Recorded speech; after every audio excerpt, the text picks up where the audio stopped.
Salam əziz dostlar. Yenə də mən Akşin.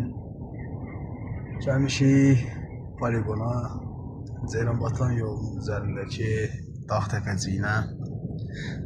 Çöl dəhşətli dərəcədə yağışlı və tufanlıdır. Əsl mən deyən kimi 1964-cü il. Hava yağışlı və küləkli idi.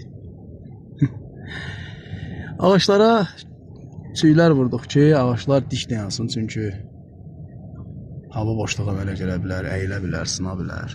İndi isə aşağı düşürük, görək, külək hələ ki maşını yerindən oynadır. Görək, vəziyyət necədir.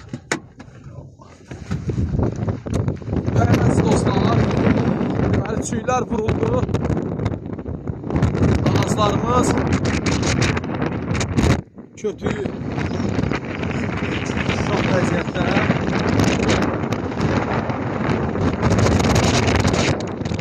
Belə dostlar, ağaca qurulub davam edir.